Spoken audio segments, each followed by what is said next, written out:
हाँ, नमस्कार सर। शुरू करें? नमस्कार। जी जी, नमस्कार। मैं ज्ञानोत्सव के सीजन 3 में आप सब लोगों का फिर से स्वागत करता हूं। ये दूसरा वेबिनार है जो हम लोग इस बार अब कर रहे हैं। इस वेबिनार का जो टॉपिक है वो बहुत ही अच्छा है। विरासत संरक्षण के ऊपर मगध क्षेत्र में, और खासकर कृषि और स्थापत्य का क्या संबंध है, इसके बारे में हम लोग आज सुनने जा रहे हैं। अभय सिंह जी जब स्टूडेंट थे तो, जी हाँ, जब स्टूडेंट होने दिल्ली आए थे तो शायद पहली बार मुझसे मिले थे। और बिल्कुल उसके बिल्कुल। बाद से मुझे कभी उनको सुनने का मौका नहीं मिला। और एक खास बात यह भी है कि जिस मराठी गांव में हम लोगों ने पिछला ज्ञानोत्सव किया था, उसी गांव के ये रहने वाले हैं। और उस ज्ञानोत्सव में नहीं आ पाए, तो मैंने कहा कि आपका ये कर्ज रहा और आप कम से कम इस बार आ करके और आप इसको कीजिए। तो वेबिनार ये देने के लिए आ रहे हैं। आज की सभा के लिए हमने खास तौर से विजय सर को, विजय कुमार चौधरी, जो कि केपी जायसवाल इंस्टीट्यूट के डायरेक्टर रहे हैं और बिहार के इतिहास के, समकालीन इतिहास के क्षेत्र में एक नामी व्यक्ति हैं, हमारे इंस्पिरेशन हैं। मैंने उनको खास तौर से रिक्वेस्ट किया कि आज की सभा की अध्यक्षता भी करें और एक्सपर्ट कमेंट हैं। मैं यह भी बताना चाहूंगा, आज हमारे बीच अवनींद्र जी हैं, अवनींद्र कुमार झा, जो जी कि जी। इतिहास पर बहुत काफी कुछ लिखते पढ़ते रहते हैं। काफी अच्छी अंतर्दृष्टि है इनकी। इसके अलावा और कई लोग हैं। एस एम झा हैं, जो कि इतिहास के विशेषज्ञ हैं। और भी हम कई लोगों को देख रहे हैं, असद जी हैं, अभिमन्यु हैं। ये सारे लोग इतिहास के खास तौर से विशेषज्ञ हैं। तो मैं अब गुजारिश करूंगा विजय जी को कि वो कुछ ओपनिंग रिमार्क यदि देना चाहें तो दें, और फिर वक्ता बोलेंगे। मैं सिर्फ एक चीज और रिमाइंड कराना चाहूंगा कि हम लोग आधे घंटे का प्रेजेंटेशन रख सकते हैं और आधे घंटे डिस्कशन के लिए रख सकते हैं। धन्यवाद। विजय जी, मंच आपका। बहुत धन्यवाद, बहुत बहुत धन्यवाद प्रदीप जी। मेरी आवाज जा रही है ना? जी जी। जी।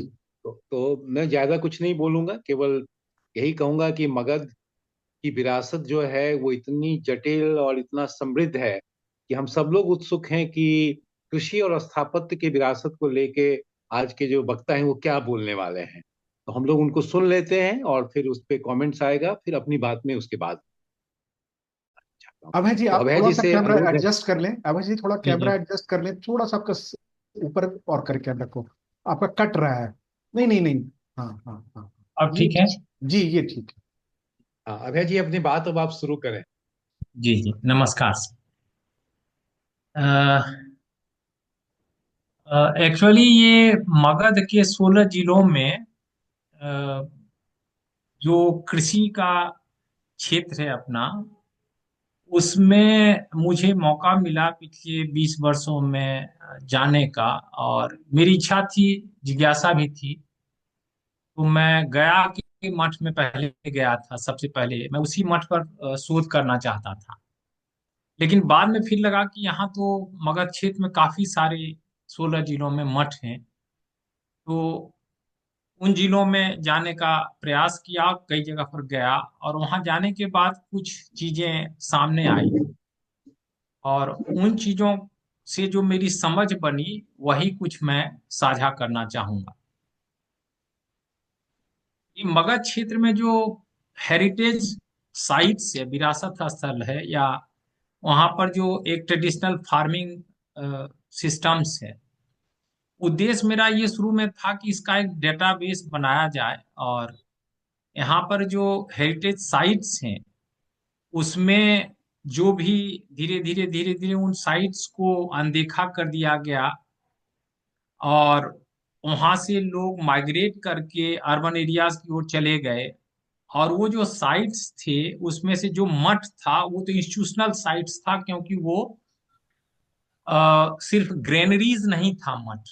वो एजुकेशनल इंस्टीट्यूशंस के रूप में भी ऑपरेट करता था।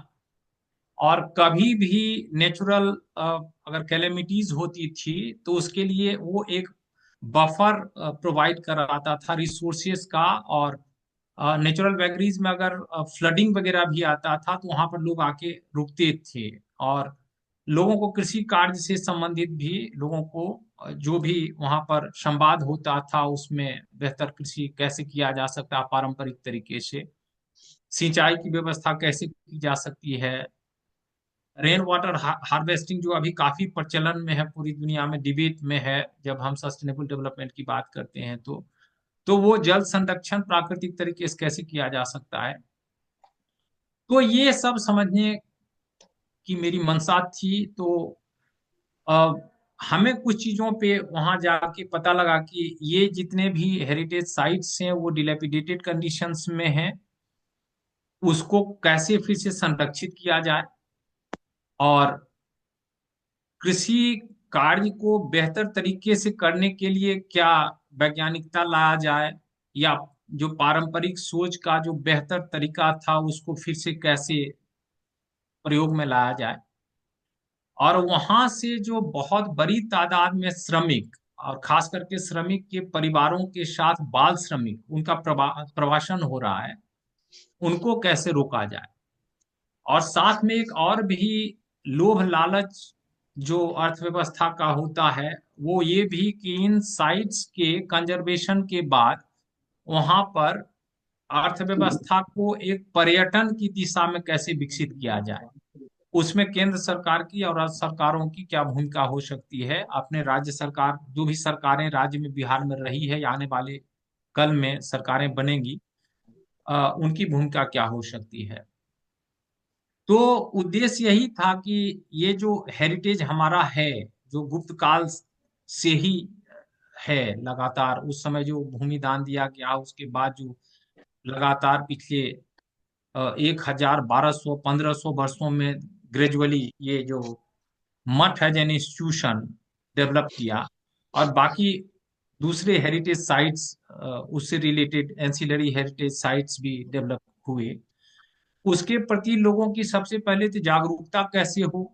तो उसके लिए सबसे पहले डेटाबेस बने कि कहाँ पर कितने साइट्स हैं, उसकी हिस्टोरिसिटी क्या है, ऐतिहासिकता क्या है, और उसमें कंजर्वेशन कैसे किया जा सकता है, उस साइट्स में को इंटीग्रेट कैसे किया जा सकता है, और उसका एग्रीकल्चरल एक्टिविटी से डायरेक्ट लिंकेज कैसे है, उनके जनजीवन में जो उनका रिदम था, जो कह सकते हैं कि एग्रेरियन रिदम था, मतलब एक फसल उसके बाद फिर त्योहार, कोई फसल फिर त्योहार, और उसमें हेरिटेज साइट्स का रोल जो होता था, उस रिदम में फिर से कैसे वापस उसको लाया जाए, उस रिदम से वापस लाने का मतलब कैसे जुड़ा जाए, और उससे संबंधित जो जन जागरण जो हो लोगों में, सामाजिक जागरूकता जिसको कह सकते हैं, वो पैदा करना, और प्लस उसको इकोलॉजिकल पर्सपेक्टिव से एक तरह से पुरातात्विक पर्यटन को बढ़ावा देने का प्रयास कैसे किया जाए, ये तो उद्देश्य था इसका।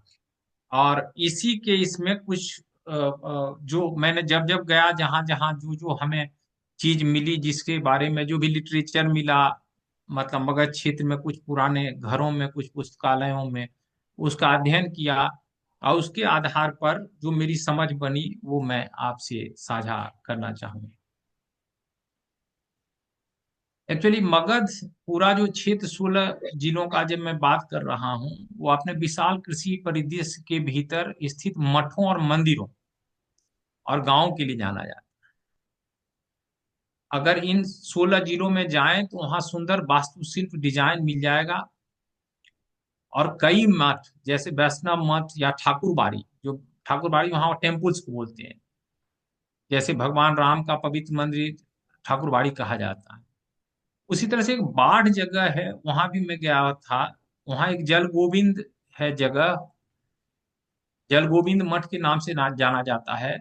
उससे 360 ठाकुरबाड़ी का मतलब यही टेम्पल्स जुड़े हुए थे। और इस क्षेत्र में रहने वाले जो लोग थे वो सामाजिक, सांस्कृतिक और आर्थिक जीवन में उल्लेखनीय रूप से इन संस्थाओं से, ठाकुरबाड़ियों से और मठ से जुड़े हुए थे। और जब कभी भी सूखा, अकाल या महामारी की स्थिति होती थी, तो इस दौरान ये संस्थाएं लोगों को मदद करती थी, और मठों को बड़े पैमाने पर भूमि अनुदान प्राप्त था, जो अब तो नहीं रहा, बहुत कम है, क्योंकि वो सीलिंग वगैरह के कारण जो लैंड रिफॉर्म्स हुआ उसमें वो भूमि अब उनके पास नहीं है। लेकिन अन्नागार अभी भी है। अब वहां पर अन्न का भंडारण उतना नहीं होता है, क्योंकि अब कोल्ड स्टोरेज वगैरह आ गया, तो उसको लोग एक्सरसाइज करते हैं, उसको यूज करते हैं, जो एग्रीकल्चरिस्ट हैं, जो फार्मर्स हैं। तो वर्तमान में भी ऐसे कई मठवासी संस्थान हैं, अभी भी हैं, जिन्होंने ज्ञान की वैदिक परंपरा को कायम रखा। वहां पर अभी भी वो, मैंने सुना, शाम को कई जगह रुका भी, रात को कुछ मठों में, वहां पर वो कुछ जो वैदिक ज्ञान परंपरा है उसके बारे में परिचर्चा शाम को करते हैं। जैसे अ, त्रेता पाली पटना में एक है मठ, या हुलासगंज जहानाबाद में है, या कैटरासिन और मापुर गया में है। ये सब मठों में अभी भी शाम में इस तरह का चर्चा होता है, जो जो जो वैदिक ज्ञान है उसके बारे में उनकी चर्चाओं का एक सिलसिला रहता है शाम में। लेकिन समस्या ये है कि मठ के संसाधन, मठ के जो ज्ञान मीमांसा से जुड़े हुए लोग हैं, उनकी संख्या घटती जा रही है, उनके विद्वता का आधार भी अब वो सिमटता जा रहा है। तो और ज्यादा गांव के लोग, चूंकि वो कृषि कार्य से, कृषि से अलग के कार्यों में जुड़ गए हैं, तो उनका लगाव भी घट गया है। लेकिन जो हमारे अग्रज हैं, बड़े बुजुर्ग हैं, वो वहां जाते हैं और दो तरह की चीजों से जुड़े हुए रहते हैं। एक तो जो वाद विचार विमर्श शाम को होता है वहां पर, जो वैदिक चीजों के बारे में, ज्ञान के चीजों के बारे में, उससे प्लस सामाजिक सरोकारों, उसके बारे में परिचर्चा की संस्कृति इन मठों में मैंने देखा। अब ये देखना पड़ेगा कि मगध के इन जो 16 जिलों की बात मैं कर रहा हूँ, जिसमें से लाइव मठ, अब मैंने कहा पटना, जहानाबाद, गया और कुछ जिले के क्षेत्र में, जैसे बाढ़ का मैंने बोला, ये अभी भी लाइव इंस्टीट्यूशन है, लेकिन उतने लाइव नहीं है जिस सेंस में ये हिस्टोरिकली जिनका रोल रहा है। तो इनका इतिहास मैंने देखने का जब कोशिश किया, तो मैंने पाया कि इन क्षेत्र में किले और महल स्वायत्त शासकों और जमींदारों द्वारा बनाए गए थे, और जो स्थानीय कृषि समुदायों के समर्थन और सैन्यीकरण के कारण प्रमुखता से उभरे थे। ये संस्थागत संरचनाएं उत्तर मध्ययुगीन काल की स्थानीय कृषि प्रशासनिक वास्तुकला के उदाहरण के रूप में काम करती हैं। जैसे टेकारी, अमामा, पंडुई, इसके किले अभी भी हैं, जर्जर स्थिति में है। इसके कुछ उदाहरण हैं। इसके अलावा यह क्षेत्र भू ऐतिहासिक रूप से बरेवा कृषि वहां मगध क्षेत्र में बोला जाता है, जो कि औषधीय जड़ी बूटियों का, मतलब वो है, उसका वो खेती है, और जड़ों के लिए गहन और मिश्रित फसल पर पैटर्न के साथ, जैसे पान की खेती वगैरह भी बड़ेबा खेती में ही आता है। प्राचीन काल से मगध ने जल संचयन, भंडारण और सिंचाई की एक अनूठी प्रणाली विकसित की है। उदाहरण के लिए अगर बात करें, आहारा जल भंडार, वो कई जगह पर आपको मिल जाएगा, इन क्षेत्र के गांव में हर एक जगह मिलेगा। पोखड़ा तालाब, या पैना, कृत्रिम रूप से विकसित जल चैनल, पैन भी बोलते हैं गांव उसमें। इनमें से कई हाइड्रोलिक संरचनाओं की उत्कृष्ट उदाहरण हैं। जैसे नालंदा और उसके उपग्रह गांवों में, मतलब आसपास के गांव, उपग्रह गांव, उसको क्या सैटेलाइट विलेजेस हम लोग बोलते हैं, जैसे बड़ा गांव, धम्मखंड, चांडिल मऊ में टोराकोटा, जो टेराकोटा ईंट का प्रयोग बहुत है। वहां पर पत्थरों से बने पुरातात्विक रूप से महत्वपूर्ण जलाशय हैं, और सबसे महत्वपूर्ण रूप से अपसर नवादा में कोना देवी जलाशय है, बहुत बड़ा जलाशय है। दिलचस्प बात यह है कि पवित्र तालाब माने जाने वाले ये सभी जलाशय छठ पूजा, सूर्य पूजा सहित उर्वरतापन से जुड़े हुए हैं, का मतलब फर्टिलिटी कल्ट है, उससे जुड़ा हुआ है, और वहां पर उनका भी पूजा किया जाता है। जल संरक्षण में एक एक आध्यात्मिक पक्ष उसका है। तो कृषि वास्तुकला विरासतों की इन महत्वपूर्ण संरचनाओं के प्रति लेकिन अब हम देख रहे हैं कि लापरवाही है, शासकीय लापरवाही भी है, नीतिगत लापरवाही भी है, जनमानस की भी लापरवाही है। उन्हें इतिहास ही नहीं पता, उन्हें बोध नहीं है कि ये संस्थाएं कितनी महत्वपूर्ण है और इनका संरक्षण कितना जरूरी है, और उससे उनका जुड़ा हुआ होना कितना जरूरी है। और कई लोग तो इसके कई सारे हिस्सों को मतलब एक तरह से एनक्रोच कर लिए हैं, और कई जगहों पर जैसे माइक्रोब्स वगैरह ये करके उसको जीर्ण शीर्ण कर दिए हैं। तो मगध में कृषि परिदृश्य में इन स्थापत्य विरासत स्थलों की सुरक्षा और यथास्थान सांस्कृतिक संरक्षण के लिए जो जरूरत है अभी तत्काल, वो वैज्ञानिक अध्ययन पर आधारित एक व्यापक नीति की आवश्यकता है। थोड़ा सा ये हम समझ लें कि ये गुप्त युग जो गुप्ता पीरियड था, वहां से विरासत में मिली उदार सांस्कृतिक परंपराओं के परिणाम स्वरूप 9वीं सेंचुरी में, 9वीं शताब्दी तक विकास और समृद्धि का दौर चला यहाँ पर इस क्षेत्र में। उन्होंने कई मठ, हिंदू पूजा स्थल, कृषि के लिए वास्तुशिल्प, जल निकास आदि की स्थापना की। अब इससे संबंधित काफी काम किया गया है। मैं कुछ काम जरूर शेयर करना चाहूंगा, क्योंकि इसमें हिस्ट्री के टीचर्स भी हमको लगता है और स्टूडेंट्स उनकी रिसर्च के लिए जो कि उन बुक्स को देख सकते हैं, उसके बारे में भी मैं कुछ चर्चा करना चाहूंगा जो मैंने पढ़ा उस दौरान जब वहां 10-15 वर्षों तक आने जाने का सिलसिला बना रहा। जैसे इस क्षेत्र के विभिन्न सामाजिक, सांस्कृतिक, राजनीतिक, आर्थिक और साहित्यिक और संस्थागत पहलुओं के संबंध में समय समय पर कई साहित्यिक और शोध कार्य किए गए हैं। जैसे कृषि पराशर एक है, कृषि गीता, कृषि शास्त्रम, वृक्ष आयुर्वेद और माधव निदान, कृषि और आयुर्वेदिक संसाधनों प्रथाओं पर विस्तृत ग्रंथ हैं। जैसे बोध गया मठ गया में है, जैसा मैंने कहा, जॉर्ज अब्राहम ग्रियर्सन जो कि जिला मजिस्ट्रेट थे उस समय, उनके आदेश के तहत राय अनुग्रह नारायण सिंह बहादुर द्वारा एक संकलन किया गया था, जिसे 1893 में बंगाल सचिवालय प्रेस कलकत्ता द्वारा प्रकाशित किया गया था। उनका ये कार्य गहराई से दर्शाता है कि बोध गया मठ की ऐतिहासिकता का विवरण उसमें है। इसकी जमीनी संपत्ति क्या है, एक सामाजिक, आर्थिक और साहित्यिक संस्थान के रूप में इसकी कार्य प्रणाली, कृषि भूमि और उसके अदालती मामले क्या क्या रहे हैं, उसका बहुत जबरदस्त संकलन है। 1893 वाला जो उनका ये रिपोर्ट है, अनुग्रह नारायण सिंह बहादुर द्वारा, वो ग्रियर्सन ने करवाया था। वो काफी इंटरेस्टिंग है। वो हिस्ट्री के जो भी रिसर्चर होंगे जो हेरिटोलॉजी वगैरह पर काम करना चाहेंगे, उनके लिए बहुत इंपॉर्टेंट है। एग्रो हेरिटोलॉजी पे जिनको भी काम करना है। एक के दत्ता के द्वारा बुक हमने पढ़ा, वो काफी अच्छा मुझे लगा। वो एडिटेड है, संपादित बुक है, बिहार के पुराने जमींदारी अभिलेख 2014। वो ये बुक मुझे मिला बिहार के अभिलेखागार में। पटना के निदेशक डॉक्टर विजय कुमार ने इसको प्रकाशित किया था।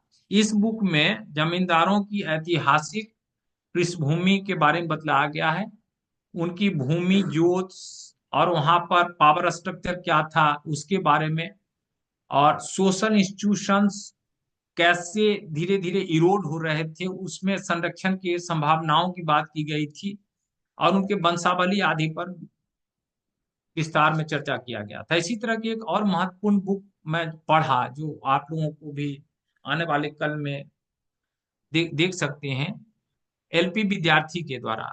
बिहार हिंदी ग्रंथ अकादमी 2016 में इसका दूसरा सेकेंड एडिशन आया था। इसमें भारत सरकार के द्वारा भी फंडिंग था। यह जजमानी व्यवस्था और गया के पवित्र भूगोल का मानव शास्त्रीय अध्ययन है। पवित्र भूगोल का मतलब उसको सैक्रेड ज्योग्राफी कहते हैं, मतलब हिस्ट्री का एक कंपोनेंट है सैक्रेड ज्योग्राफी, जहां पर उसमें उस तरह से हिस्टोरिकली देखा जाता है कि उसमें फेथ कैसे जुड़ा हुआ है किसी ज्योग्राफी और ज्योग्राफिकल रीजियन में। जो भी इंस्टीट्यूशंस हैं, चाहे एग्रीकल्चरल इंस्टीट्यूशंस हैं या हेरिटोलॉजिकल इंस्टीट्यूशंस हैं, तो इसमें गया और उसके आसपास पवित्र पर्वतों जैसे माउंटेन्स, जो भी हिल्स, छोटे छोटे माउंटेन्स कहना ठीक नहीं होगा, वहां पर भी कुछ ऐसे मतलब हैं साइट्स जहां पर उनका फेथ सिस्टम जुड़ा हुआ है, या सैक्रेड पॉन्ड्स है, सैक्रेड माउंटेन्स, जो लगभग 375 साइट्स है ऐसी, जिसका इसमें चित्रण किया गया है इस बुक में, जो एलपी विद्यार्थी जी के द्वारा लिखा गया था, और उसका सेकेंड एडिशन 2016 में आया था। बराबर केव्स जो सत्येंद्र कुमार पाठक ने लिखा था, और 2010 में मीनाक्षी प्रकाशन से आया था। इस बुक में मगध के स्थापत्य परिदृश्य के साथ साथ मौर्य काल की रॉक कट गुफाओं पर चर्चा करता है। इसमें कई किलों, तालाबों आदि का भी विवरण है, जो बहुत इंटरेस्टिंग है। बहुत अच्छा कैटलॉगिंग किया है। डॉक्टर राकेश कुमार सिन्हा रवि, उन्होंने 3 वॉल्यूम में 2003 में धरोहर मगध की के नाम से बुक प्रकाशित किया। लेकिन ये जो इनका वॉल्यूम है वो मगही भाषा में लिखा गया है। इसमें मगध के विरासत स्थलों का दस्तावेजीकरण है। इसमें इस क्षेत्र के जीर्ण शीर्ण मंदिरों, स्तूपों और मठों का कैटलॉगिंग किया गया है, उसका डिटेल डिस्क्रिप्शंस है। और इसमें वेदिका का भी अध्ययन शामिल है, मतलब जो तर्पण वगैरह का होता है पूर्वजों का, इसका।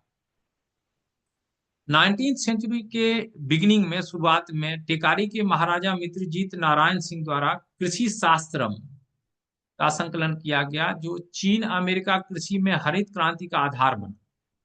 पारंपरिक कृषि ज्ञान और कृषि वास्तुशिल्प विरासत के संरक्षण के लिए उपचारात्मक उपाय करने के उद्देश्य से तब से कई बड़ा वैज्ञानिक अध्ययन नहीं किया गया, कोई भी बड़ा अभी तक। मतलब ये कृषि शास्त्रम आखिरी साइंटिफिक एक वर्क है। अब हम देख रहे हैं कि लगातार एग्रीकल्चरल प्रोडक्टिविटी घटती जा रही है और बाल श्रम की घटनाओं में वृद्धि हुई है।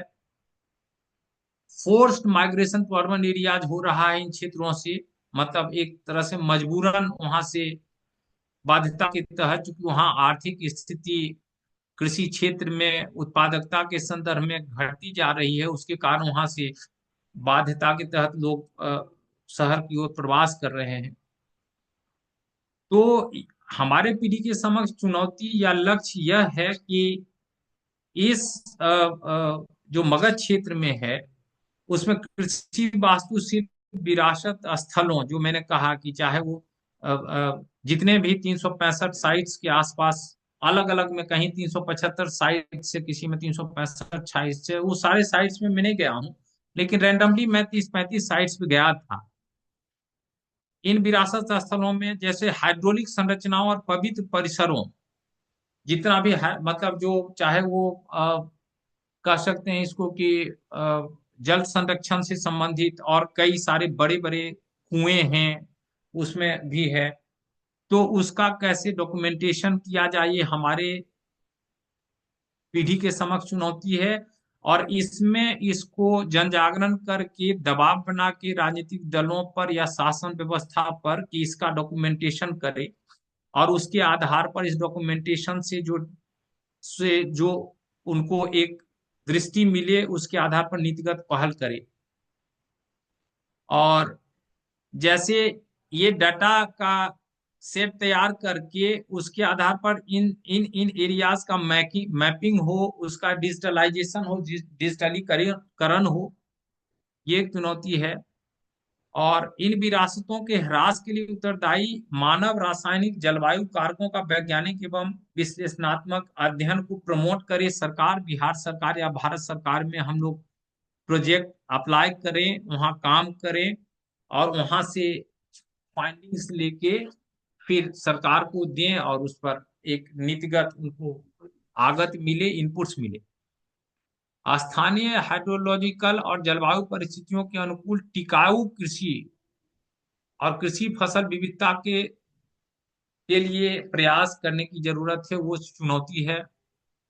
और जो एग्रेरियन कम्युनिटी है, इस समुदाय की सामाजिक आर्थिक स्थिति और बाल श्रम की घटनाओं की तीव्रता और शहरों की ओर पलायन पर कृषि वास्तुशिल्प और व्यवस्था में गिरावट के प्रभाव का आकलन करना जरूरी है।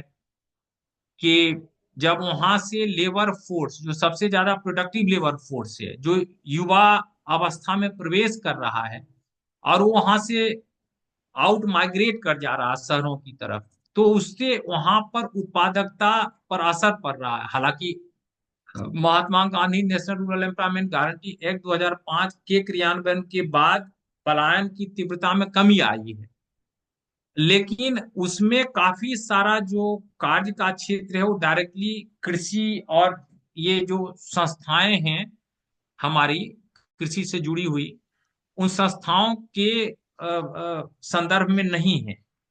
तो ये बहुत बड़ा समस्या है।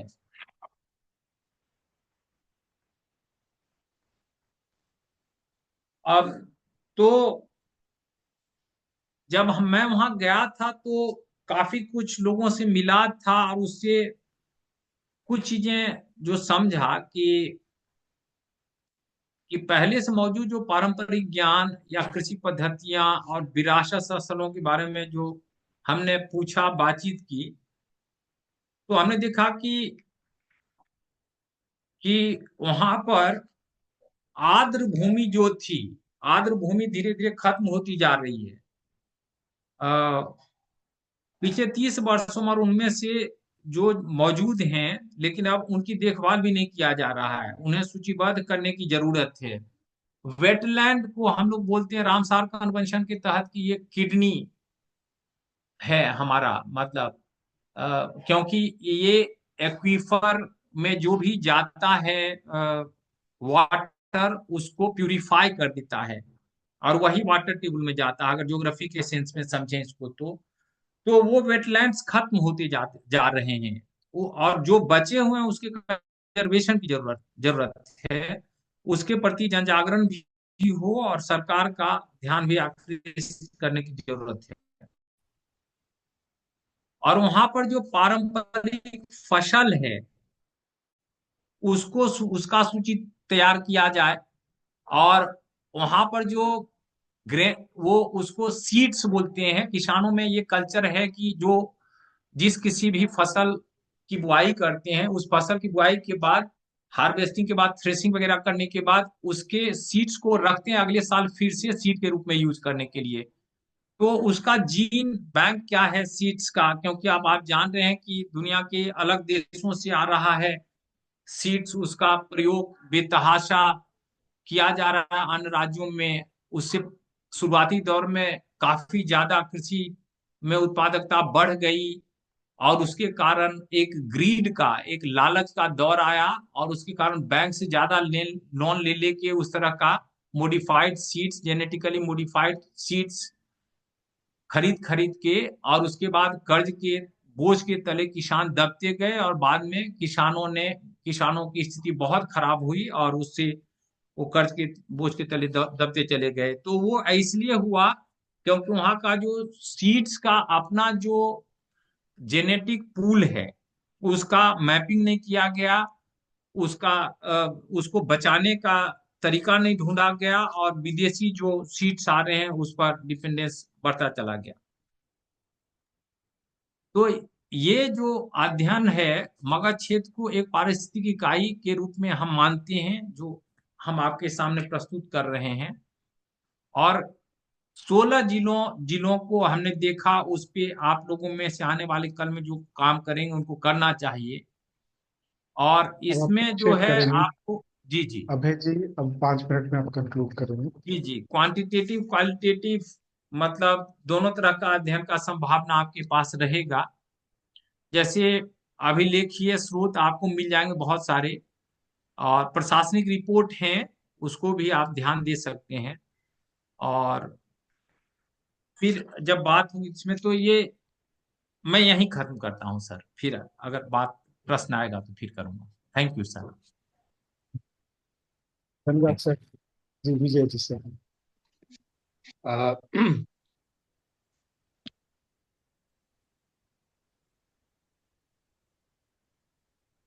आ, ये जो पत्र है इसमें बहुत सारी बातें उपयोगी आई, और इस तरह का पत्र सुनने का मौका हमको कम मिला है जिसमें कि विरासत और मौजूदा जो कृषि की समस्याएं हैं और स्थापत्य, ये सारी बातें कही गई। तो बहुत सारी बातें मेरे ख्याल से जो श्रोतागण जुड़े हुए हैं उन लोगों के सवाल होंगे और टिप्पणियां होंगी। तो मैं अब ये आग्रह करता हूं कि कृपया आप सब लोग जो हैं अपने टिप्पणियां और प्रश्न पूछें। एक ही काम करेंगे कि संक्षिप्त रूप से अपनी बात को रखेंगे, और जिस समय आप बोलेंगे उस समय अगर हो सके तो वीडियो ऑन कर लीजिए। अवरींद्र जी कोई से भी निवेदन प्रश्न? करते हैं। जी। जी सर। हम्म। हम्म। इसमें मुझे एक दो बातें कहनी है कि इन्होंने कहा कि कृषि की उत्पादकता गिरी है। कृषि की उत्पादकता गिरने का बहुत बड़ा कारण चौर का विलुप्त होना है। आप इसको ऐसे समझिए कि जहां जहां पानी लगता है वहां छोटी मछलियां अधिक होती हैं। छोटी मछलियां अधिक होंगी तो वो धान में होने वाले कीड़ों को खा जाती है, और धान को काटती है तो धान बिचाता अधिक है। बिचाना समझते होंगे। जी जी जी जी जी धान जी जी। धान का पौधा अधिक बिचाता है, और उन चिड़ियों को खाने के लिए उन मछलियों को खाने के लिए चिड़िया आती है, और चिड़िया जो बीज करती है उससे फिर धान का पैदावार बढ़ता है।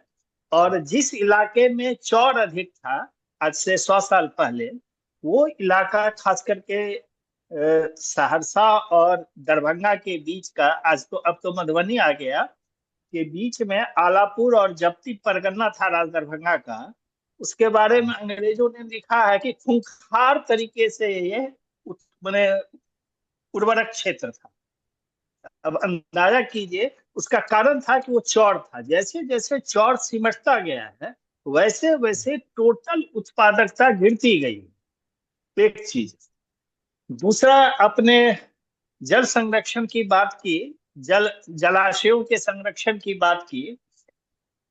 हमारे यहाँ अभी सबसे बड़ी परेशानी क्या है कि नेता और जो प्लान करने वाले हैं, जो योजनाकार हैं, और आम आदमी, तीनों को इससे कोई मतलब नहीं है कि जलाशयों का प्रबंधन हो सके, उसका संरक्षण हो सके। सब लूट में लगे हुए हैं।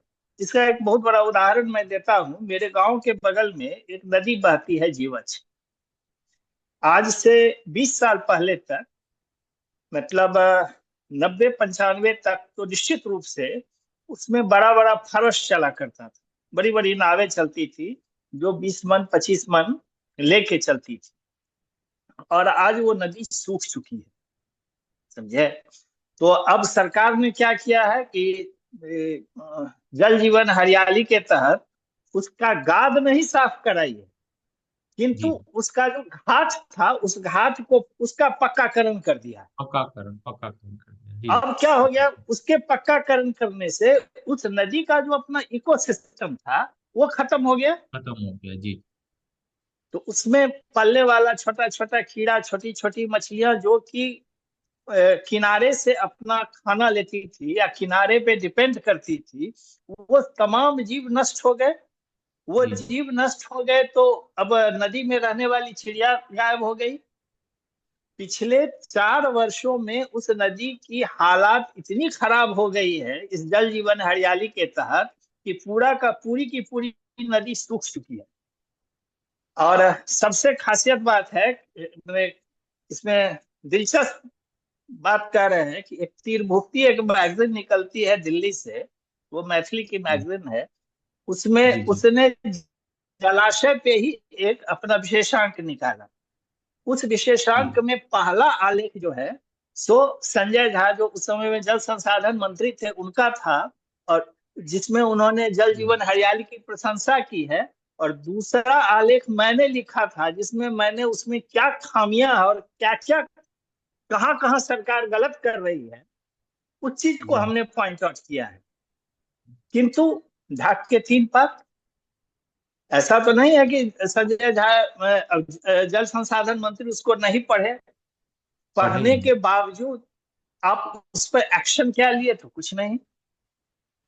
छोटा छोटा जो गांव घर के जो लोग हैं, छोटे नेता हैं, वो लूट में लगे हुए हैं। हर हर तालाब का ये हो गया है, पक्कीकरण हो गया है। गांव गांव चले जाइए, हर तालाब जी जी। का पक्कीकरण हो गया पक्की है। करें। और हर तालाब सूखते जा रहा है। जिसमें जी कल तक पानी था पिछले साल तक, उसमें चारों तरफ से आपने घाट बना दिया, तालाब सूख गया।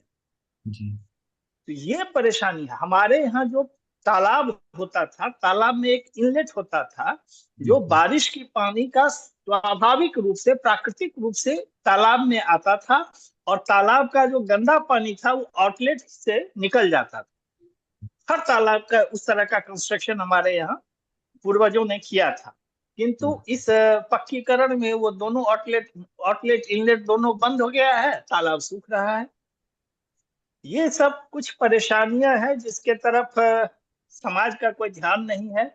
आप हल्ला कीजिए तो कहता है कि इसको कमीशन नहीं मिला इसीलिए ये हल्ला कर अमरिंद रहे हैं। अमरिंद जी, आपसे अनुरोध है कि आप कंक्लूड कीजिए अपने कमेंट को, क्योंकि आपकी नहीं, बातें हमको बहुत बस। बहुत क्लियर कट आपने पॉइंट्स रख दिए हैं। मेरे ख्याल से स्पीकर उस पर रिएक्ट करेंगे। जी जी, कहिए सर। नहीं, सर ने जो भी कहा ना वो सारा बिल्कुल सत्य है, क्योंकि ये सब चीज तो मैं भी वहां देखा था। हम्म, इसका डॉक्यूमेंटेशन डायरी मैंने किया था। किसान लोगों से बात हुई थी, जो कृषक वर्ग है, तो वो लोग बोलते थे कि ये तो तालाब में पानी ही नहीं है। ये बिल्कुल सही कर रहे हैं। और वहां काम होता हुआ मैंने देखा था, जल जीवन हरियाली का। सर ठीक बोल रहे हैं। अब वो मुझे भी मन में शंका थी, मुकम्मल मेरी बात को उस तरह से मैं नहीं कह पाया, लेकिन सर जो कह रहे हैं अमरिंदर सर, वो बिल्कुल सही कह रहे हैं बिल्कुल। कि नेचुरल जो इनलेट था वो बंद होता हुआ मुझे दिखा था तालाबों का। वो पक्का बना के उसमें सीढ़ी नुमा बहुत सुंदर सा ब्यूटीफाई तो कर रहे थे, लेकिन इनलेट्स बंद हो रहे थे। ये बिल्कुल सही है सर, मैं सहमत हूँ। आपने जो कहा वो सारी बात सही है सर। थैंक यू मेरे सर। ख्याल मेरे ख्याल से थैंक यू। दूसरे लोग मेरी अब कुछ समझ सवाल को कर आपने मजबूती दी, मैं उसको रख नहीं पाया। आपने बिल्कुल सही कहा सर। अब दूसरे थैंक लोग कुछ टिप्पणी और प्रश्न करेंगे तो फिर बात आगे बढ़ेगी। यू जी जी। भाई सर, जी एक सेकंड, एक सेकंड। मैं अवधेश कुमार, आरके कॉलेज मधुबनी। मेरा आपके इस वक्तव्य में एक क्वेश्चन था कि क्या ये क्वेश्चन या एक जो भी कहें क्या ये परंपरागत कृषि और आधुनिकता कृषि के बीच में लड़ाई का संकट नहीं दिखाई दे रहा? जो आप समस्याएं बता रही हैं कि मठ और जो कुछ भी हमारे खत्म होते चले गए हैं, तो परंपरागत कृषि और आधुनिकता के बीच में ये टक्कर नहीं दिखाई दे रहा? अच्छा, नहीं नहीं नहीं सर, ये नहीं है सर। एक्चुअली क्या है इसमें, एक तो जो बाजार और शासन, इस दोनों के बीच में गठजोड़ ऐसा है, जो कृषि का जो कृषि पर आधारित समाज था ना, उसके तारतम्य को डिस्टर्ब करता हुआ हमें नजर आया सर। अवधेश जी, मैं आपको बतलाता हूँ। आप ये देखें कि कृषि का अपना एक रिदम था। मतलब जो भी गांव है, मतलब मगध तो एक मैंने लिया है, लेकिन पूरे बिहार की मैं बात कर रहा हूँ, क्योंकि हम लोग वहाँ उम्र का एक बड़ा हिस्सा गुजारे हैं।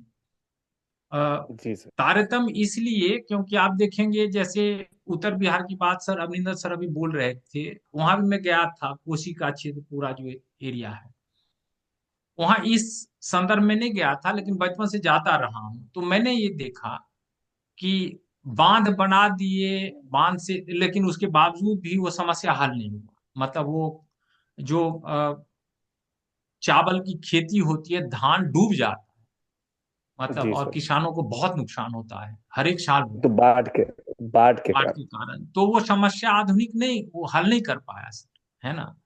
मतलब वो जो भी कोशी को मतलब अभिशाप और फलाना ढिमकाना इतिहासों में लिखा गया हो, वो अलग बात है, लेकिन उसका सर मतलब ये तो सर जी ये जी। तो ये तो समझिए प्राकृतिक संकट है।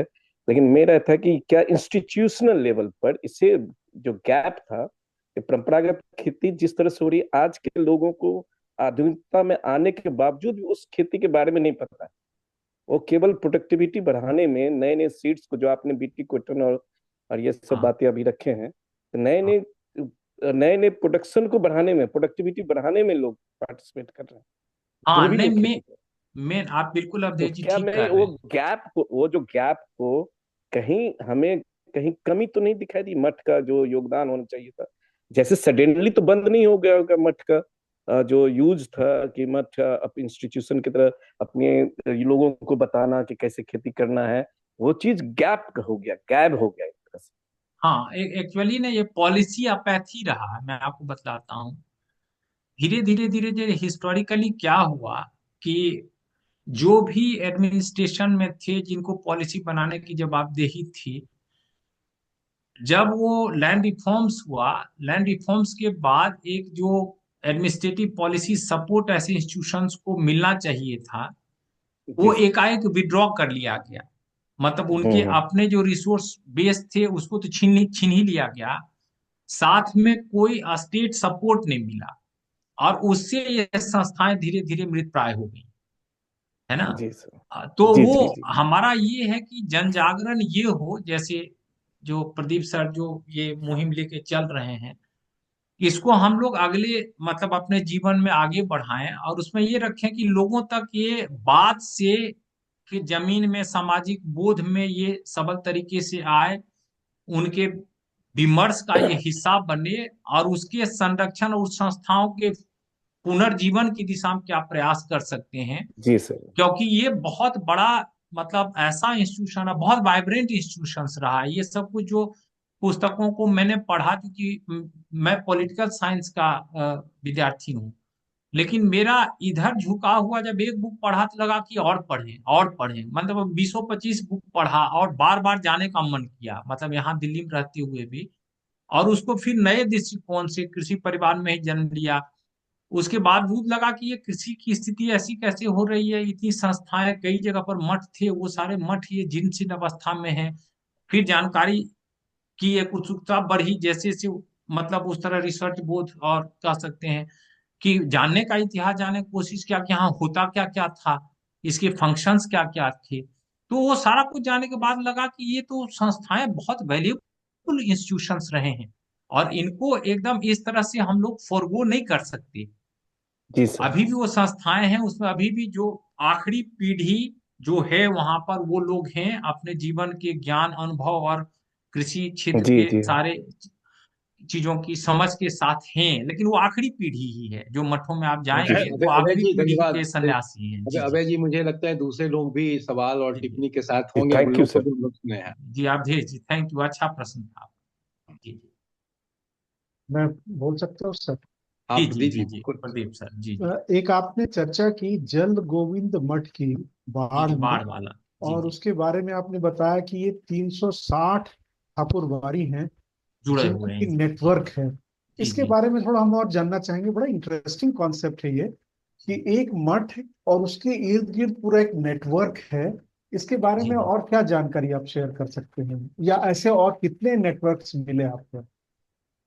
नहीं, मैं तो चूंकि वहां पर बाढ़ का ही क्षेत्र का हूँ सर, प्रदीप सर आप जानते हैं मराठी बाढ़ के बाढ़ सब डिवीजन में ही है। तो ये पिछले जब भी अब मैं जाता हूँ तो उन कुछ कुछ ठाकुर बाड़ियों में जाके कुछ समझने का कोशिश करता हूँ। तो वहां कई बार जाने के बाद ये पता लगा और मठों में भी होगा ये लिंकेज, मैं नहीं जानता सर, ईमानदारी से मैं बताऊं। इतना समय भी नहीं था, संसाधन भी नहीं मैं नहीं था, ये तो चूंकि नहीं, मैं घर जब भी जाता हूँ तो वहां जाके कुछ कुछ ठाकुर बाड़ियों में जाके ये समझने का प्रयास करता हूँ कि ये कैसे वर्क करता था। नहीं, अभय जी, जी एक जी। पूरक प्रश्न है ये कि ये बहुत महत्वपूर्ण सवाल है, क्योंकि 360 मठ, आप समझ रहे हैं कितना बड़ा इंस्टीट्यूशनल ठाकुर बाड़ी। फ्रेमवर्क है। जी तो जी ये आपने देखने की कोशिश की कि सचमुच ये जो एफिलिएटेड मठ थे वो सचमुच एग्जिस्ट कर रहे हैं? ये जो एफिलिएशन है उसका क्या मतलब, आपका क्या एविडेंस है? आपने उसकी पड़ताल की कि 360 मठों का नाम आपने देखा? अगर वो रिलेशनशिप है तो किस तरह का रिलेशनशिप है, ये हम लोग को देखने की कोशिश करनी पड़ेगी। जी ये जी जी। नहीं वो 360। है, वो रिलेशनशिप सर, वो हम्म। मैंने सर जाके एक मिनट। देखा। वो मंदिर है सर, ठाकुर बाड़ी 360 ठाकुर बाड़ी है, एक मठ के से जुड़ा हुआ है सर, जल हम्म। गोविंद मठ से सर। 360 ठाकुर बाड़ी है, जैसे एक गांव में मान लीजिए कोई बड़ा की गांव है, सूची मेरा तैयार गांव है। करनी चाहिए, इसकी हाँ सूची उस तैयार करनी चाहिए। हाँ ये एक उसका बहुत ना अच्छा काम एन्यूमरेट होगा। करके उसका प्रोफाइल में अगला कोई अगर ऐसा व्याख्यान रखेंगे तो उसके डिटेल फंक्शनिंग के बारे में उसी पे मैं कर दूंगा पेपर और ये प्रेजेंटेशन। ये जो 360 जो ठाकुरबाड़ी हैं वो किस तरह जी का संबंध इस जल गोविंद मठ के साथ करते हैं? क्या जी मतलब जी कुछ फाइनेंशियल रिलेशनशिप है, कुछ एडमिनिस्ट्रेटिव रिलेशनशिप है, क्या है एफिलिएशन का आखिर मतलब क्या है? जी। वो वहां पर जो नहीं, अब तो एफिलिएशन का जो नेचर है ना सर, उनका सोशियो कल्चरल रह गया है, ये मैंने देखा। मतलब वो किसानों से मिलते हैं, जैसे कृषि कार्य जब होता नहीं है ना। नहीं नहीं नहीं नहीं अभय जी, उसकी बात नहीं हो रही है। ये जो जी जल गोविंद मठ जो जो 360 जो ठाकुरबाड़ी ठाकुर जुड़े बाड़ी। हुए हैं, उस जी जी। जुड़ाव का क्या क्या प्रकृति है, जुड़ाव का क्या मतलब? हाँ नहीं, अब वो मतलब मैंने कहा सर सोशल कल्चरल है। पहले इसका जो जुड़ाव का था वो पॉलिटिकल इकोनॉमिक था सर। मतलब जब ये मैं मठ इसमें पहले बता पूरा, सकता हूँ आपको। जी आप भी हाँ, बताइए सर। अब आपने जी, हाँ, अब नहीं जी आप। हाँ, ऐसा जी। है सर, ऐसा है सर हम्म। कि हर जितने भी ठाकुरबाड़ी है या मठ है, वो हम्म। सर्टेन किसी न किसी इसमें है, मतलब उनको क्या कहेगा, संप्रदाय खुदा से जुड़े हुए। तो रामानंदी उन है जैसे। हाँ, रामानंदी है या जो भी है, तो किसी न किसी से संप्रदाय से जुड़े हुए हैं। अब जैसे हम्म। मेरे गांव के बगल में एक मठ है हम्म। कृष्ण का, हम्म। ठीक, और उसके अधीन दूसरा मठ है अयोध्या में। हम्म। अब अंदाजा कीजिए कि अयोध्या का एक मठ, एक कुशेश्वर स्थान के एक मठ से जुड़ा हुआ है, और गढ़पुरा का एक मठ उससे जुड़ा हुआ है। जी जी। उसमें होता क्या है कि एक संप्रदाय के जितने भी मठ हैं, उनमें जो सीनियर मोस्ट या सबसे प्रभावशाली ये होते हैं मठाधीश, उनको सब प्रमुख मान लेते हैं। उन्हीं के इंस्ट्रक्शन पे सब काम करते हैं। ये हर मठ में है और हर जगह है। ऐसा नहीं है कि केवल बाल गोविंद मठ में ही, जल गोविंद मठ में ही है, ऐसी बात नहीं। वो सब मठ के साथ जुड़ा हुआ अगर अवनींद्र जी, अगर वो इंस्ट्रक्शंस पे काम करते हैं तब तो बड़ा ही क्लोजली नीट और एक डेप्थ वाला रिलेशनशिप है, क्योंकि कंट्रोल है। तब जी काफी जी जी। ज्यादा है। अब सर अंदाजा कीजिए ना कि कुशेश्वर स्थान के पास मठ है, हम्म। वहां का महंत जो है वो अयोध्या के एक मठ को हैंडल करता है और गढ़पुरा के एक मठ को हैंडल करता है। तो अंदाजा कीजिए, चूंकि वो एक, जबकि एक राम से जुड़ा हुआ मठ है, गढ़पुरा और हाथी का जो मठ है, दोनों आपको कृष्ण से जुड़ा हुआ मठ है। ये बताइए कि अयोध्या का जो मठ है, अगर ये कंट्रोल कर रहा है तो मतलब इसके इंस्ट्रक्शन पर अयोध्या के मंदिर या मठ में काम होगा, ऐसा होता है क्या? हाँ हाँ हाँ हाँ। क्योंकि अभी हम गए हुए थे, हम कृष्ण पे कुछ काम कर रहे थे, उसी क्रम में हम गए हुए थे उस मठ पे। तो हम्म। महंत हमको नहीं मिले। पता लगा कि ये अभी वहां है अयोध्या में। अयोध्या से जब निकलेंगे उसके बाद ही वो यहाँ आएंगे। तो इसी से हम बोले अयोध्या में क्या कर रहे थे, बोला कि नहीं, अयोध्या का जो मठ है एक मठ, वो इनसे जुड़ा हुआ है। वो के तो सुमित्रा भवन या कुछ है, कोई मठ है जो इनके अधीन है। हम बोले भाई इतना दूर वो नियंत्रित कैसे करते हैं, तो बोला कि सो तो जाते आते रहते हैं। नहीं, चलिए, बहुत अच्छा है। हमको लगता है कि अभय जी को और भी नहीं काम नहीं, ये करने का ठीक कर मौका रहे हैं मिला। सर। सर नहीं नहीं, ये मैं जानता था सर। हम्म। हम्म। ये जो है ना, ये वैष्णव मठ है। हम्म। ये जो 360 जो ठाकुरबाड़ियां जुड़ी हुई है ना सर यहाँ पे, जो जल हाँ, हाँ। गोविंद मठ से, ये वैष्णव हम्म। मठ है। और हम्म। जैसा अरविंद सर बोल रहे थे, इसका आपको मिल जाएगा, मतलब मथुरा जाएंगे तो वहां पर भी लिंकेज है और अयोध्या में भी लिंकेज है सर। नहीं, अभय जी, हम लोग का जी अनुरोध ये है कि इसको और थोड़ा गहराई से, इसका जो रिलेशनशिप का नेटवर्किंग है, इसको जी और गहराई से पड़ताल कीजिए। और प्रदीप जी के प्रश्न में बहुत दम है। ये बहुत पोटेंशियल हमको लगता है कि एक फील्ड ऑफ स्टडी है। जी जी, बिल्कुल सर, बिल्कुल सर, सर। मेरा भी कुछ प्रश्न है। हाँ, विपुल भाई। सब सर्वप्रथम तो जो अभी बात हो रही थी लैंड मैग्नेट्स के रूप में जो मठ काम कर रहा था, तो अभी जो सर ने बात रखा कि अनुग्रह नारायण सिंह का एक डॉक्यूमेंट है 1893 का, उसमें भी इस बात का चर्चा है कि शंकराचार्य का जो मठ है बोध गया में, वो मठ जो है ज्योतिर्पीठ से जुड़ा हुआ है। और वहाँ पे महंत और महामंडलेश्वर की जो नियुक्ति होती थी वो ज्योतिषपीठ से संचालित होती थी। और 1890 के अराउंड शायद वहां पे हत्याएं हुई थी महंतों का। तो जी उस जी क्षेत्र जी में इस तरह का परंपरा दिखता है। सर, मुझे एक, आपने जैसे कहा कि बहुत सारे मठों में जब आप फील्ड सर्वे कर रहे थे तो आपने देखा कि वैदिक परंपरा जो है कहीं कहीं बातचीत होती है। क्या कहीं पे वेद पाठ भी होता है, या वेद पाठ होता है तो किस शाखा का वेद पाठ होता है, कौन सी वेद की पाठ होता है, या ब्राह्मण का पाठ होता है या उपनिषद का पाठ होता है? तो उसके बारे में मैं थोड़ा जानना चाहूंगा, क्योंकि मैं मिथिला के बौद्धिक परंपरा पे काम करता हूँ। तो अगर जी इस जी पर कुछ भी आप मेरे लिए आप कुछ भी देंगे कुछ स्रोत, तो मेरे लिए बहुत महत्वपूर्ण होगा। जी सर। जी। मैं जैसे गया वाले में मठ में रुका था, तो वहां पर वो वेद पाठ जो करते हैं उसमें मैंने जो सुना और जितना समझा, चूंकि संस्कृत के बारे में मुझे बहुत ज्यादा ट्रेनिंग नहीं है, मतलब समझ लेता हूँ लेकिन वो उस तरह से उस तरह से ट्रेंड नहीं हूँ संस्कृत में मैं। तो वहां पर मैंने देखा कि वो भगवत गीता वगैरह का वो पाठ कर रहे थे अच्छा। और उस पर परिचर्चा कर रहे थे संध्या के समय, तो ऋग्वेद या उस तरह ये से। बोध गया के किस मठ की बात कर रहे हैं? जो महंत है बोध गया के, उसके मठ की बात कर रहे हैं? जी जी जी जी जी जी ऐसे जी ऐसे वो शैव है जो बोध जी गया का महंत है। हम्म। ये जी जी अगर जी वो मुगल सैब मुगल है जी, फरमान वो से सैब है वो जी। शैव है। हाँ सैब है सर, लेकिन वहां पर वो ना वो अ, भगवत गीता का पाठ भी कर रहे थे शाम को, अच्छा। मैंने देखा जी। मतलब वेद के बारे में कोई जानकारी नहीं है? वहां वेद के बारे में चर्चा नहीं कर रहे थे, मैं तो एक ही दिन रुका था रात को वहां। अच्छा। जी जी। ठीक है सर। आभार।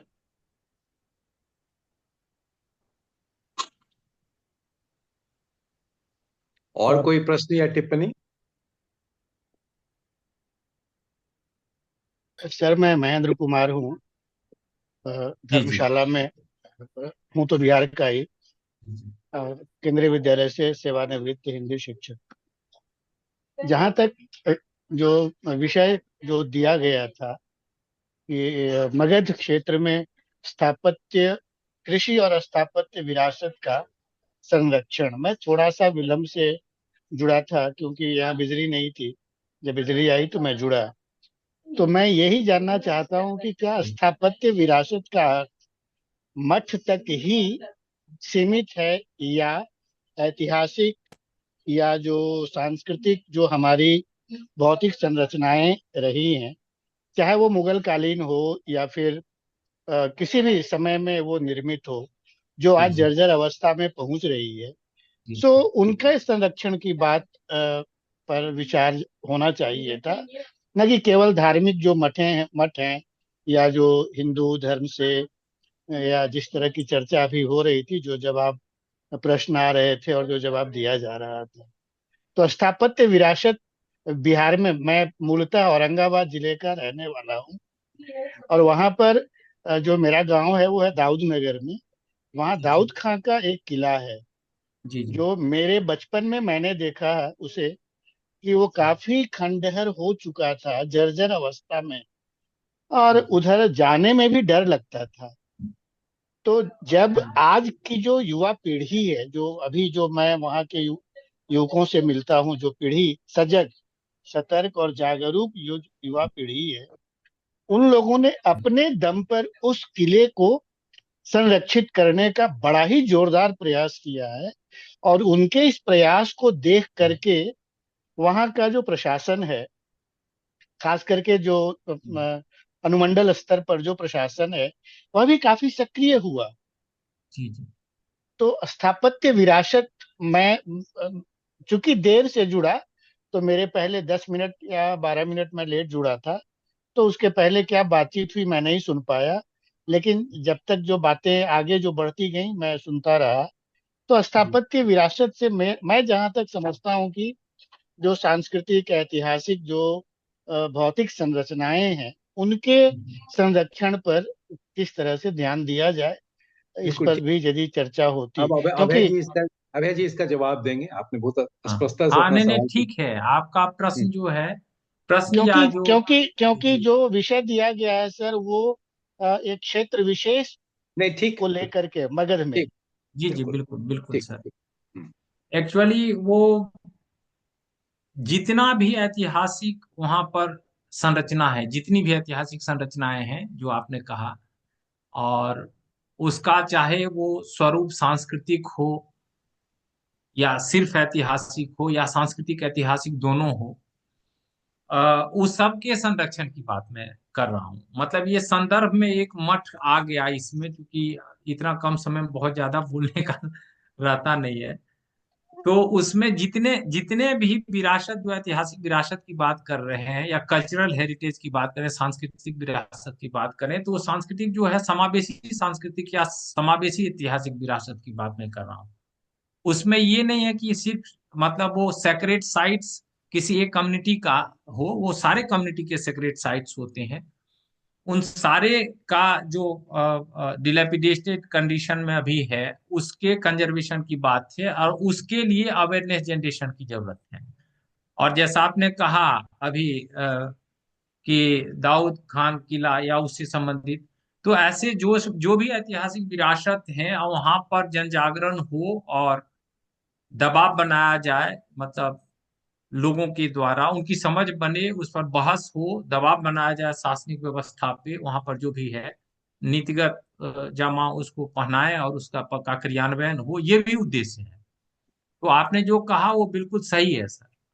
मतलब ये सिर्फ एक मठ या एक विशेष समुदाय के परिप्रेक्ष्य में मेरी समझ है भी नहीं। जी और लेकिन इसमें काफी कम करने का था 20 मिनट में, कितना नहीं नहीं ज्यादा कुछ बोल पाएंगे। नहीं, जी जी, अभय तो जी ठीक है। आपका जो कंसर्न है वो मेरा भी कंसर्न है कि बिल्कुल वो ओके। सारे जो हेरिटेज साइट्स हैं हम्म। और उसका चाहे कल्चरल ओरिएंटेशंस रहा हो या मतलब पॉलिटिकल इकोनॉमिक ओरिएंटेशंस रहा हो, सबके कंजर्वेशन की जरूरत है। सबका फिर मतलब आइडेंटिफिकेशन हो, डाटा सेट उसका बिल्ड हो, उसके लिए पॉलिसी पर दबाव बने, उसका जियो मैपिंग हो और उसके आधार पर फिर देखा जाए, फिर टूरिस्ट के ठीक। लिए भी डेस्टिनेशंस के रूप में डेवलप करे सरकार उसको। और बाकी जो एग्रीकल्चरल लैंड्स है, जो उसके हिंटरलैंड में एग्रीकल्चरल लैंड्स है, उसका डेवलपमेंट भी उससे जुड़े। मेरा उद्देश्य तो यही है।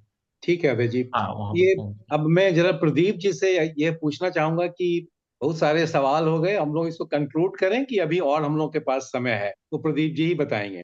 नहीं, समय तो समाप्त हो रहा है, लेकिन मैं चाहता हूँ कि उसके पहले यदि और कोई कुछ का छोटा मोटा सवाल उठाना चाहते थे या ठीक ठीक। आपकी टिप्पणी होती तो बहुत अच्छा रहता। तो मेरी टिप्पणी, हम तो टिप्पणी करेंगे ही क्योंकि आपने मुझे ये चेयर करने का दिया है दायित्व। तो मैं चाहता जी, था कि सारी टिप्पणियां आ जाएं तो हम अपनी बात कर दें कि और टिप्पणी ले तो करके एक आप दो सवाल तब। आप अब कह सकते हैं, मुझे लगता है, या पूछ लीजिए यदि कोई और।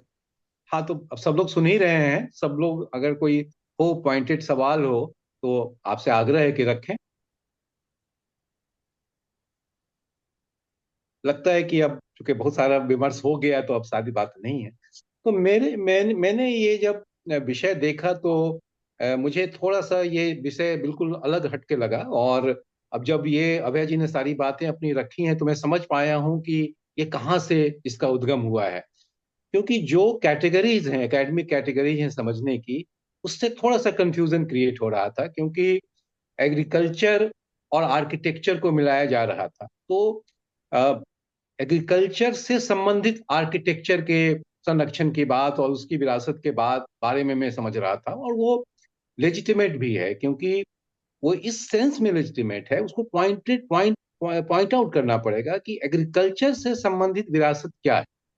और इसमें जो नाम लिया अभय जी ने आहर और पैन का, वो बहुत महत्वपूर्ण है कि मगध क्षेत्र में इसका पूरा एक संजाल जो है वो आहर और पैन का है।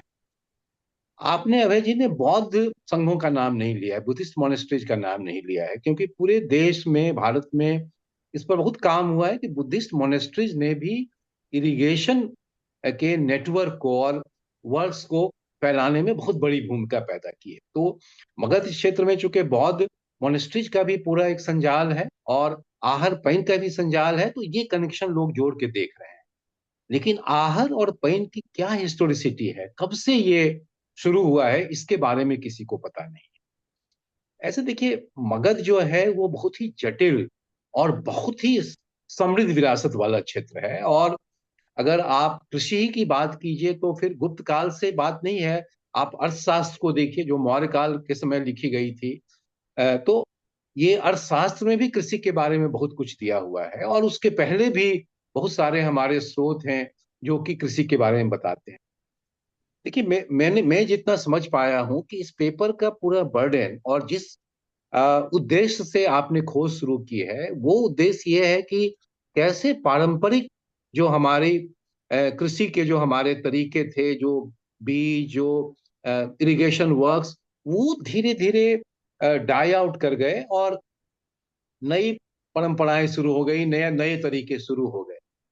अब अब आपका ये उद्देश्य लगता है कि उस विरासत के प्रति आग्रह पैदा करके, चूंकि मगध जो है वो स्वाभाविक रूप से बहुत महत्वपूर्ण है। मैं ये सूचना देना चाहूंगा कि जब मैं केपी जायसवाल शोध संस्थान में निदेशक था, तो मैंने नालंदा और गया जिला के पुरा स्थलों के हमने डॉक्यूमेंटेशन कराया था, और वो किताब के रूप में भी प्रकाशित है, जिसमें केवल नालंदा जिले में 326 पुरा स्थल का डॉक्यूमेंटेशन है और गया जिले में लगभग 450 पुरा स्थलों का डॉक्यूमेंटेशन है।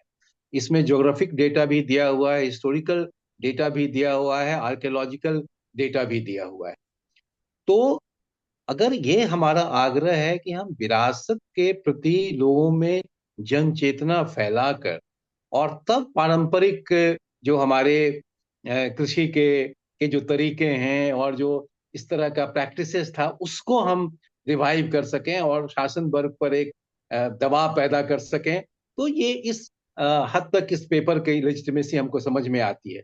मुझे लगता है कि पेपर का जो टाइटल है और जो पूरा डिस्क्रिप्शन है, उसको ज्यादा फोकस करना पड़ेगा, उसको एनालिटिकल वे में रखना पड़ेगा, नहीं तो थोड़ा सा डिफ्यूज जैसा मामला लग रहा था। क्योंकि पेपर की जब शुरुआत हुई तो आपने मठों की बात शुरू कर दी, उससे ये हम लोग को लग रहा था कि मठों को एक सोशल चेंज के एजेंसी के रूप में आप प्रोजेक्ट कर रहे हैं। तो अब मठ का जो, आपने खुद ही कहा कि मठ का जो एक इफिकेसी है, जो उसका इफेक्टिवनेस है, वो कितना है, क्योंकि जो फोर्सेज काम कर रहे हैं दुनिया में और हमारे समाज में, उसकी ताकत बहुत ज्यादा है। हम लोग मतलब किस तरह से कैपिटलिज्म की जिस दौर में चल रहे हैं, स्टेट का जिस तरह का नेचर हो गया है, तो मठों का रोल तो मार्जिनल हो गया है। हाँ, हम इससे डिनाई नहीं कर रहे हैं कि जो भी मठ हैं, अगर अ, वो इस तरह से अपने को ओरिएंट करे, अपने को अगर गियर अप करें कि ये जो समस्याएं हैं, ज्वलन समस्याएं हैं, उसकी तरफ जो है वो अपना ध्यान दें और उसके तरफ कंसर्टेड एफर्ट करें, तो उसका लेकिन क्या पोटेंशियल है। आपने खुद ही कहा कि अब जो है केवल चर्चा होती है, शाम को बैठ करके वहां पे वैदिक चर्चा होती है और कुछ सामाजिक कंसर्न की चर्चा होती है, तो मठों में वो कौन जागरण लाएगा। ये जो जल गोविंद मठ है और जिसके 360 ठाकुर बारी हैं, तो उसमें इस तरह की समस्याओं के बारे में उठने के लिए कैसे हम मोटिवेशन लाएं। तो जो बेसिक पैरामीटर है अभय जी, उससे मैं एग्री करता हूं कि मैं मानता हूं कि अगर विरासत के प्रति लोगों में प्रेम की भावना उत्पन्न हो, उसके प्रति एक आंदोलन हो, और उससे फिर हम जो पारंपरिक कृषि के जो हमारे तरीके थे, और वो भी देखना पड़ेगा कि भाई आज के समय में वो पारंपरिक कृषि तरीके कितने चलेंगे। हमारे हमारा जो पॉपुलेशन का हमारा जो नीड है, हमारा जो और जरूरत है, उसके हिसाब से वो कहाँ तक वो काम आएगा, ये बहुत ही जटिल प्रश्न है। तो उसमें एक हिस्सा जो है वो ये जो आपका विरासत के प्रति जो एक संरक्षण का ये जो भाव है, वो हो सकता है। जहां तक विरासत के संरक्षण का प्रश्न है, और उसका नाम हम आर्किटेक्चरल हेरिटेज नहीं कहेंगे, उसको हम आर्कियोलॉजिकल हेरिटेज कर सकते हैं, क्योंकि आर्किटेक्चर तो फिर आपको बहुत सीमित है। मतलब हमारे यहाँ तो मतलब कि हजारों मंदिर बने और वो मंदिर सब टूट गए आपको धीरे धीरे समय के हिसाब से। आपके यहाँ उत्कृष्ट मूर्तियां जो हैं मगध के गांव गांव में है। मैं मगध के सैकड़ों गांव में गया हूँ, और वहाँ उत्कृष्ट मूर्तियां, चाहे वो शाक्त का हो, चाहे शैविज्म का हो, या वैष्णविज्म का हो, वो फैले पड़े हुए हैं, लेकिन मंदिर तो है नहीं। आर्किटेक्चर के नाम पर बिहार में मॉन्यूमेंट्स बहुत कम है, साउथ इंडिया की तुलना में या वेस्टर्न इंडिया की तुलना में। तो एक मतलब हमारा जो पूरा पुरातात्विक जो हमारा विरासत है, चाहे वो प्राचीन काल का हो, जिसमें बौद्ध, जैन और ब्राह्मणिकल सारे रिलीजियंस का हेरिटेज है, या मिडिवल टाइम्स में जो मिडिवल आर्किटेक्चर है, कॉलोनियल टाइम में कॉलोनियल बिल्डिंग्स हैं, उस सारे आर्किटेक्चर को के कंजर्वेशन की बात हमको सोचनी पड़ेगी। लेकिन मेरी बातों से कृपया ये अर्थ बिल्कुल नहीं लगाएं क्यों कि मुझे ये पेपर बहुत अच्छा लगा। एक बहुत मौलिक चिंतन वाला ये कहीं आपको किसी टेक्स्ट बुक में नहीं मिलेगा, किसी एकेडमिक सेमिनार में नहीं मिलेगा। इस तरह से कृषि और आर्किटेक्चर को जोड़ करके और उस पर चिंता व्यक्त की गई है, और साफ लग रहा है कि जो स्पीकर है उसके मन में ये भाव है कि चिंता है कि किस तरह से हम कृषि में उत्पादकता बढ़ाएं, किस तरह से हम जो पुरानी हमारी अच्छी चीजें हैं उसको हम फिर लागू करें। तो मैं अभय जी को बधाई देता हूं और उनसे आग्रह करूंगा कि कृपया इस विषय को यहीं नहीं छोड़ें। जो प्रश्न उठे हैं उन प्रश्नों में और थोड़े गहराई से जाएं और इसको और एनालिटिकल वे में फिर से हम लोग के सामने प्रेजेंट करें, तो मुझे लगता है कि ये बहुत बड़ी उपलब्धि होगी। तो इन्हीं शब्दों के साथ मैं प्रदीप जी को धन्यवाद देता हूं कि जो मुझे आमंत्रित किया, और आप सब लोगों को धन्यवाद देता हूं, और प्रदीप जी से आग्रह करता हूं कि अपनी बात को वो फिर अंतिम जो होस्ट की जो बातें होती हैं, जो कमेंट्स होते हैं। Thank you sir. धन्यवाद सब लोगों को। मेरा धन्यवाद इस सेमिनार को अटेंड करने के लिए। अभय जी पीजीडीवी कॉलेज में पॉलिटिकल साइंस पढ़ाते हैं और पॉलिटिकल साइंस के प्रोफेसर हैं। और प्रोफेसर और पॉलिटिकल साइंस पढ़ाने के बावजूद इतिहास के विषय में उन्होंने इतनी गहरी दिलचस्पी है, ये बहुत ही तारीफ की चीज है।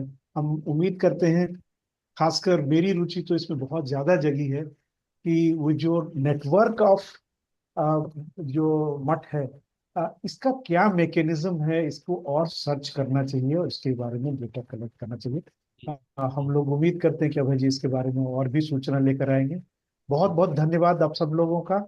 हम लोग एक नियम बना के रखा है कि 1 घंटा के अंदर हम लोग खत्म कर लें, जी इसलिए। जी और बाकी फिर हम लोग फिर आगे बातचीत करते जी रहेंगे। जी, थैंक यू सर। ज्ञानोत्सव की तरफ से अभय जी को बहुत बहुत धन्यवाद, विजय जी को और अवनींद्र जी को और उन सभी लोगों को जिन्होंने, मृत्युंजय को जिन्होंने सवाल से इंटेलिजेंस से इसको समृद्ध किया। मेरी धन्यवाद। तरफ से भी सबको आप बहुत बहुत सबको धन्यवाद। आप सबको सर धन्यवाद।